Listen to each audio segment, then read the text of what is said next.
Bone fracture repair एक ऐसा medical procedure है जिसमें ब्रोकन या फ्रैक्चर्ड बोन को सर्जिकल या कंजर्वेटिव मेथड से हील करवाया जाता है।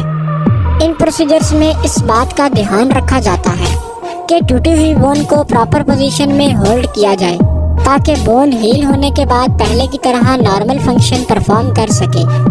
बोन फ्रैक्चर रिपेयर को समझने से पहले देख लेते हैं कि बोन फ्रैक्चर किस किस टाइप का हो सकता है। स्ट्रेस फ्रैक्चर, इस टाइप के फ्रैक्चर में बोन में हल्का सा क्रैक अपीयर हुआ होता है। इस फ्रैक्चर को हेयर लाइन फ्रैक्चर भी कहा जाता है। ट्रांसवर्स फ्रैक्चर, इस फ्रैक्चर में बोन एक हॉरिजॉन्टल लाइन में टूटी होती है। ऑब्लिक फ्रैक्चर, इस फ्रैक्चर में बोन एक तिरछे एंगल में टूटी होती है।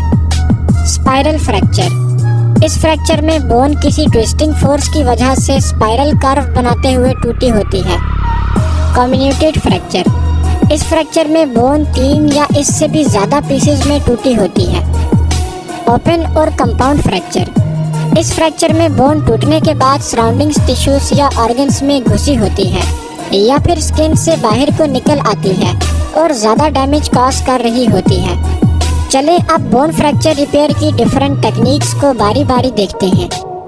फ्रैक्चर्ड बोन को रिपेयर करवाने के लिए कौन सी टेक्निक यूज़ करनी चाहिए, ये डिपेंड करता है कि फ्रैक्चर किस टाइप का है और कौन सी बोन में है। अगर फ्रैक्चर ज़्यादा सीरियस नहीं है और बोन की पोजीशन बिल्कुल ठीक है तो ऐसे फ्रैक्चर को नॉन सर्जिकल मेथड से हील करवाया जाता है। नॉन सर्जिकल मेथड्स में स्प्लिंट या कास्ट का यूज़ किया जाता है, यानी अगर फ्रैक्चर सिर्फ क्रैक वाला है और बोन की पोजीशन ठीक है तो फिर ऐसे फ्रैक्चर पर स्प्लिंट बांध दी जाती है।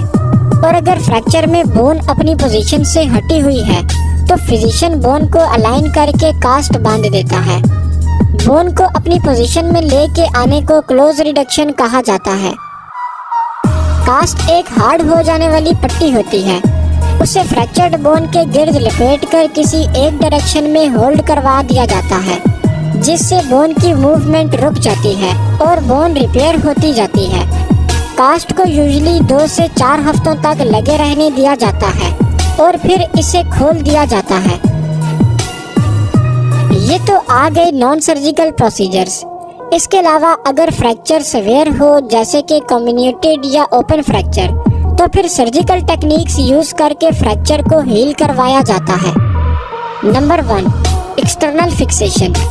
इस प्रोसीजर में फ्रैक्चर्ड बोन की दोनों साइडों में स्क्रूज और पिन्स अटैच कर दिए जाते हैं और फिर पिन्स और स्क्रूज को बॉडी से बाहर एक मेटल रॉड के साथ कनेक्ट कर दिया जाता है। ये मेटल रॉड बोन को सीधा रखने में हेल्प करता है, जिससे बोन हील होती रहती है और जब बोन हील हो जाती है तो इन फिक्सेशंस को हटा दिया जाता है। Number 2, intramedullary nailing. इस प्रोसीजर में एक मेटल रॉड को बोन की सेंट्रल कैनाल यानी कि मेड्यूलरी रीजन में इंसर्ट कर दिया जाता है। इस रॉड को दोनों साइड से स्क्रूज की मदद से बोन के साथ जोड़ दिया जाता है। ये रॉड टूटी हुई बोन को सीधी पोजीशन में होल्ड कर देता है। Number 3, plates and screws. बाज़ औक़ात कुछ बोन्स में इंट्रामेड्यूलरी नेल नहीं इंसर्ट की जा सकती, इसलिए ऐसे फ्रैक्चर्स को हील करवाने के लिए टूटी हुई बोन की बाहर वाली सरफेस पर एक मेटल प्लेट को स्क्रूज की मदद से बोन के साथ कनेक्ट कर दिया जाता है, जिससे बोन अपनी पोजीशन में चली जाती है और हील होने लगती है। जब बोन हील हो जाती है तो फिर से सर्जरी करके रॉड्स और प्लेट्स को रिमूव कर दिया जाता है।